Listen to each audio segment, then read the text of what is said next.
warahmatullahi wabarakatuh. Yang saya hormati dosen pengampu mata kuliah Manajemen Bisnis Syariah, yakni Bapak Wasilul Khair SHI MSI, dan yang saya banggakan teman-teman perbankan syariah kelas B sekalian. Kami dari kelompok 4 akan membahas mengenai manajemen sumber daya insani. Perkenalkan, saya Eni Halawati sebagai moderator sekaligus presentator pada hari ini. Adapun anggota kelompok 4 adalah Moh Ali Akbar Nafis, Ahmad Zakil Ulu, Novia Wulandari, dan saya sendiri. Baik, selanjutnya adalah penyampaian materi. Saya persilakan untuk presentator pertama untuk membacakan materi yang pertama.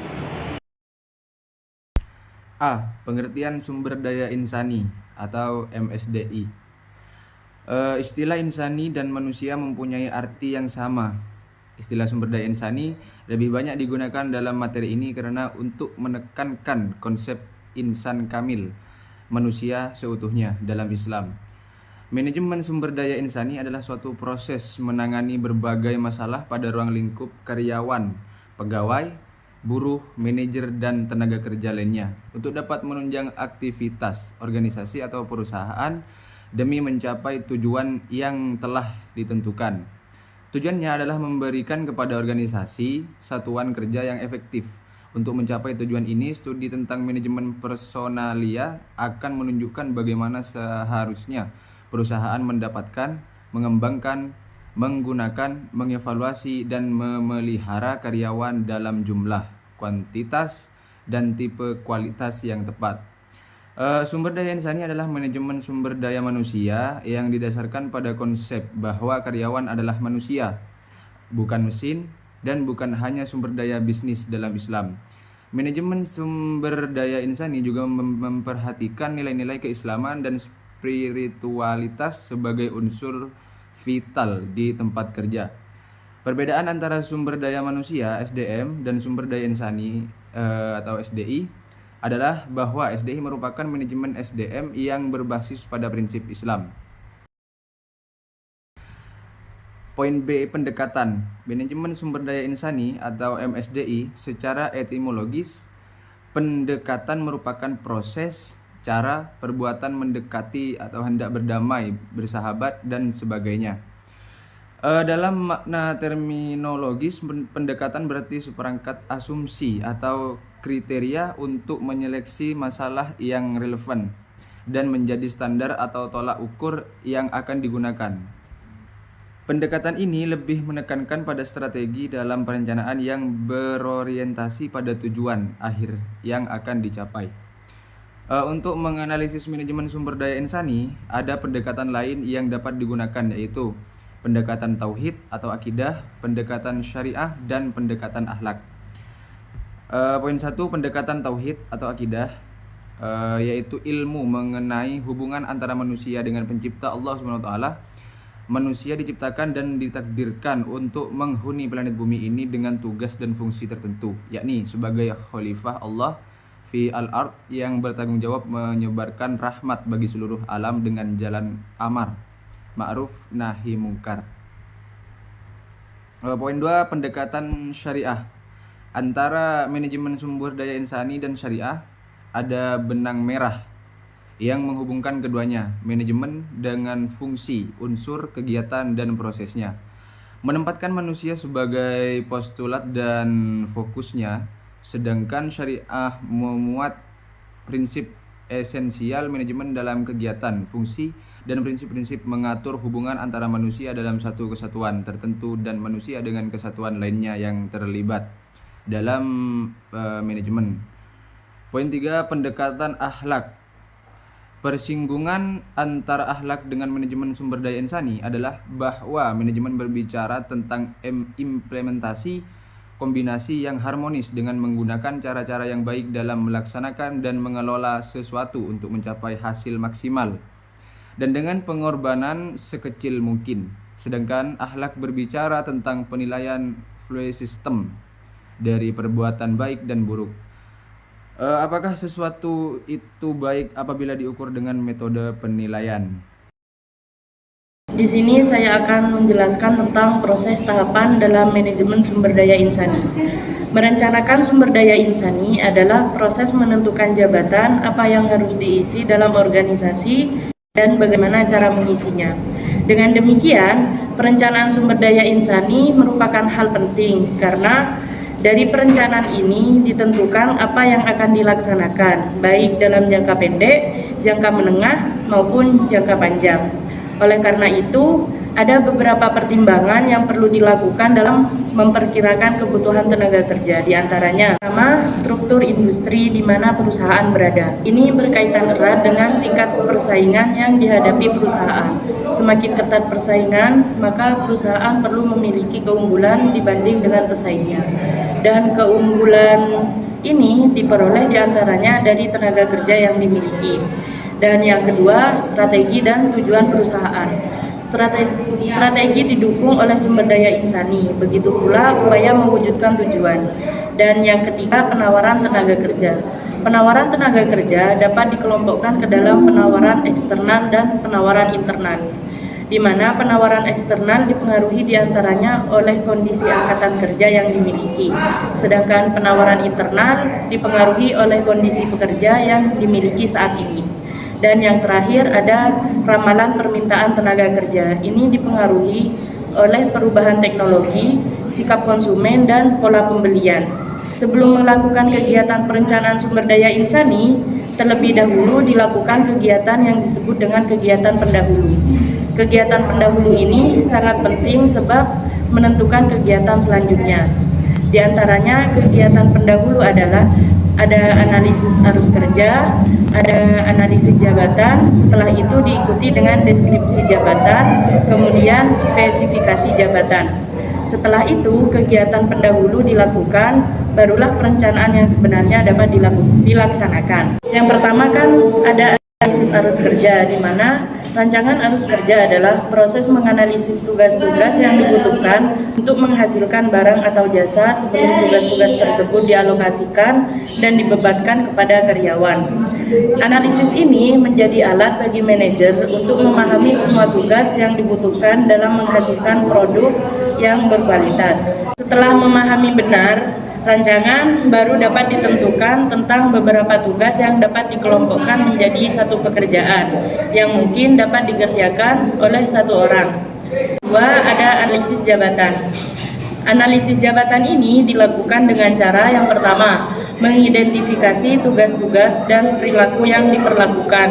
Dan yang kedua, melakukan spesifikasi pengetahuan, keterampilan, dan kemampuan yang diperlukan untuk dapat melaksanakan pekerjaan atau tugas-tugas dalam suatu jabatan. Sebelum melakukan analisis jabatan, lebih dahulu harus dilakukan tahapan-tahapan pengumpulan informasi, yakni yang pertama, menemu atau kenali jabatan-jabatan yang akan dianalisis, dan yang kedua, mengembangkan daftar pertanyaan atau analisis jabatan. Yang dicari adalah tugas, tanggung jawab, kemampuan manusia, dan standar kinerja dari jabatan yang akan diinvestigasi. Dan yang ketiga, mengumpulkan informasi analisis jabatan untuk memilih cara yang tepat. 5 metode yang dapat digunakan analisis untuk melakukan analisis jabatan. Yang pertama, kinerja jabatan, yang kedua observasi, yang ketiga wawancara, yang keempat insiden kritis, dan yang kelima daftar pertanyaan terstruktur. Dan ada juga deskripsi jabatan. Deskripsi jabatan adalah uraian pernyataan tertulis yang menjelaskan tentang apa yang secara aktual dilakukan oleh pemangku jabatan, bagaimana ia mengerjakannya, dan dalam kondisi apa pekerjaan itu dilakukan. Deskripsi jabatan merupakan uraian jabatan berupa pertanyaan tertulis yang menerangkan kewajiban-kewajiban, kondisi kerja, dan aspek-aspek lain dari suatu jabatan yang khusus. Selanjutnya ada spesifikasi jabatan. Spesifikasi jabatan adalah daftar pengetahuan, keterampilan, kemampuan, dan karakteristik lain yang harus dimiliki individu untuk melaksanakan suatu pekerjaan. Spesifikasi jabatan dibutuhkan untuk mempertegas dan memperjelas tugas, wewenang, dan tanggung jawab pengisi jabatan. Ia menjelaskan apa yang diminta dari pekerjaan yang memegang jabatan tersebut dan keterampilan apa yang menjadi syarat. Dengan demikian, spesifikasi jabatan memberi jawaban terhadap pertanyaan berkaitan dengan sifat-sifat dan pengalaman apa yang menjadi syarat agar tugas-tugas dalam jabatan ini berhasil dengan baik. Melalui informasi yang diperoleh dari analisis jabatan, spesifikasi jabatan menjadi dasar bagi organisasi atau perusahaan untuk menentukan kualifikasi karyawan yang akan diterimanya. Dan yang terakhir ada standar jabatan. Standar jabatan di sini adalah syarat minimal yang harus dipenuhi calon karyawan, sebab setiap jabatan mempunyai tuntutan-tuntutan tertentu agar tugas-tugas dalam jabatan tertentu dapat dilaksanakan atau diselesaikan oleh pemegang jabatan. Standar jabatan digunakan sebagai yang pertama, target upaya yang harus dicapai pekerja, artinya bila standar itu tercapai maka pekerja akan merasa puas. Dan yang kedua, kriteria atau ukuran keberhasilan pekerjaan yang telah dilakukan. Sekian dari saya, akan dilanjutkan oleh partner saya. Baik, untuk poin keempat mengenai peran dan fungsi manajemen sumber daya insani. Berdasarkan pengertiannya, manajemen sumber daya insani memiliki peran yang sangat penting bagi keberhasilan organisasi untuk mencapai tujuan. Nah, ada beberapa peran manajemen sumber daya insani yang perlu kita ketahui. Yang pertama, kerjasama. Pada sebuah organisasi, bagian manajer dan SDI bekerja sama untuk dapat mengembangkan keterampilan karyawan. Contohnya, bagian SDI memberi kepada manajer dan lainnya tentang bagaimana menekan ke peran atau tempat yang beda dalam suatu organisasi, sehingga dengan itu dapat membantu para karyawan dalam beradaptasi di lingkungan perusahaan. Yang kedua, mengatur keanggotaan. Peran MSDI ini adalah untuk menentukan kualitas sumber daya dalam perusahaan. Keanggotaan fungsi ini memiliki 3 bagian, yaitu perencanaan, penarikan, dan proses seleksi. Yang ketiga, membangun kapasitas perusahaan. MSDI membantu bisnis mengembangkan keunggulan kompetitif yang melibatkan pengembangan kapasitas perusahaan, sehingga para karyawan dapat menawarkan dan memberikan layanan yang unik kepada pelanggannya. Ada manajemen sumber daya insani, pengelolaan terhadap karyawan dapat berjalan dengan mudah. Hal ini tentu saja tidak lepas dari fungsi manajemen sumber daya insani pada sebuah organisasi. Yang pertama, ada fungsi perencanaan. Perencanaan atau planning adalah merencanakan tenaga kerja secara efektif serta efisien agar sesuai dengan kebutuhan perusahaan dalam membantu terwujudnya tujuan. Perencanaan dilakukan dengan menetapkan program kepegawaian. Yang kedua, fungsi pengorganisasian. Pengorganisasian adalah kegiatan mengisi semua karyawan dengan menetapkan pembagian kerja, hubungan kerja, delegasi wewenang, integrasi, dan koordinasi dalam bagan organisasi. Yang ketiga, ada fungsi pengarahan. Pengarahan atau directing adalah kegiatan mengarahkan semua karyawan agar mau bekerja sama dan bekerja efektif serta efisien dalam membantu tercapainya tujuan perusahaan, karyawan, dan juga masyarakat. Yang keempat, pengendalian. Pengendalian atau kontrol adalah kegiatan mengendalikan semua karyawan agar mentaati peraturan perusahaan dan bekerja sesuai dengan rencana. Pengendalian karyawan meliputi kehadiran, kedisiplinan, perilaku, kerjasama, pelaksanaan pekerjaan, dan menjaga situasi lingkungan pekerjaan. Yang kelima, ada fungsi pengadaan. Pengadaan atau procurement adalah proses penarikan, seleksi, penempatan orientasi, dan induksi untuk mendapatkan karyawan yang sesuai dengan kebutuhan perusahaan. Fungsi yang keenam, ada fungsi pengembangan. Pengembangan atau development adalah proses peningkatan keterampilan teknis, teoritis, konseptual, dan moral karyawan melalui pendidikan dan pelatihan. Fungsi yang ketujuh, ada fungsi kompensasi.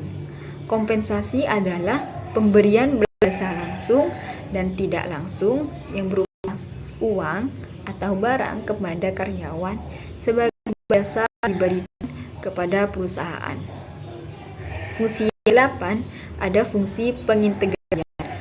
Pengintegrasian adalah kegiatan untuk mempersatukan kepentingan perusahaan dan kebutuhan karyawan agar tercipta kerjasama yang serasi dan saling menguntungkan. Fungsi yang kesembilan yaitu fungsi pemeliharaan. Pemeliharaan atau maintenance adalah kegiatan untuk memelihara atau meningkatkan kondisi fisik, mental, dan kualitas karyawan agar mereka tetap mau bekerja sama sampai mereka pensiun. Dan fungsi yang ke-10 yakni fungsi kedisiplinan. Kedisiplinan merupakan fungsi manajemen sumber daya insani yang paling terpenting dan kunci terwujudnya tujuan. Kenapa? Karena tanpa disiplin yang baik, sulit terwujud tujuan yang maksimal. Kedisiplinan adalah keinginan dan kesadaran untuk mentaati peraturan perusahaan dan norma sosial. Dan fungsi yang terakhir yakni fungsi pemberhentian. Pemberhentian adalah putusnya hubungan kerja seseorang dari suatu perusahaan. Pemberhentian ini disebabkan oleh keinginan karyawan, keinginan perusahaan, kontrak kerja berakhir, pensiun, dan sebab-sebab yang lainnya.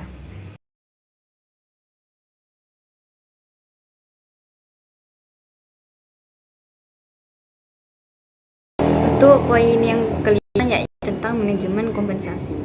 Kompensasi adalah imbalan yang diberikan perusahaan kepada karyawan atas jasa atau hasil kerja mereka. Sedangkan manajemen kompensasi adalah proses pengembangan dan penerapan strategi, kebijakan, serta sistem kompensasi yang membantu organisasi untuk mencapai sasarannya dengan mendapatkan dan mempertahankan orang yang diperlukan dan dengan meningkatkan motivasi serta komitmen mereka. Maka, yang perlu dikolaborasi bahwa pemberian kompensasi diharapkan mencegah pegawai atau karyawan atau pekerja keluar meninggalkan perusahaan atau organisasi. Nah, pemberian kompensasi yang dapat mencegah pegawai keluar dari perusahaan tentulah kompensasi yang tepat jumlahnya. Dalam artian kompensasi tersebut layak dan seimbang dengan jasa yang dikorbankan oleh para pegawai. Dan mungkin sebanding pula dengan kompensasi yang diberikan oleh perusahaan atau organisasi luar lainnya untuk jenis pekerjaan yang sama. Oleh karena itu, kompensasi tersebut tidak dapat diberikan dengan sembarang, tanpa perhitungan dan pertimbangan yang matang. Dalam pemberian kompensasi, diperlukan manajemen kompensasi. Jadi, manajemen kompensasi tersebut haruslah strategi usaha secara keseluruhan. Manajemen kompensasi merupakan hal yang bersifat eksklusif, terpisah dari bagian lain dalam perusahaan atau organisasi. Di sini sistem kompensasi ada dua, yaitu sebagai berikut.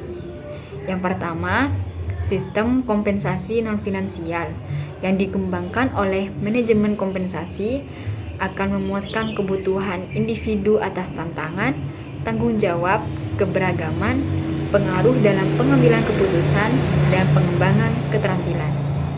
Yang kedua, sistem kompensasi finansial akan melengkapi prosedur untuk mengetahui tingkat dasar, penilaian jabatan, pembuatan serta pemeliharaan struktur upah, serta memberi manfaat kepada karyawan. Sini saya akan menerangkan tentang pengembangan kompetensi dan pelatihan, di mana pengembangan sumber daya insani adalah suatu kegiatan yang dilakukan oleh perusahaan guna meningkatkan kemampuan SDI. Tujuan pengembangan sumber daya insani adalah untuk dapat memperbaiki efektivitas kerja karyawan dalam mencapai sasaran kerja yang telah ditetapkan dalam konteks SDI. Pengembangan dipandang sebagai peningkatan kualitas SDI melalui program-program pelatihan dan pendidikan. Yakni pelatihan adalah salah satu jenis proses belajar untuk memperoleh dan meningkatkan keterampilan di luar sistem pendidikan yang berlaku dalam waktu yang relatif singkat dan dengan metode yang lebih mengutamakan praktek daripada teori. Saya akan menerangkan tentang konsep hubungan manusia dalam Islam, di mana konsep hubungan kemanusiaan dalam Islam didasarkan pada ajaran yang bertujuan menciptakan kehidupan yang harmonis, adil, dan seimbang antara sesama manusia. Maka dari itu prinsip utama yang digunakan dalam hubungan kemanusiaan menurut Islam yakni tauhid, ukhuwah Islamiyah, keadilan dan keseimbangan, kasih sayang dan ihsan, amanah dan kejujuran, larangan untuk zalim. Mungkin itu saja yang bisa saya sampaikan. Kurang lebihnya mohon maaf.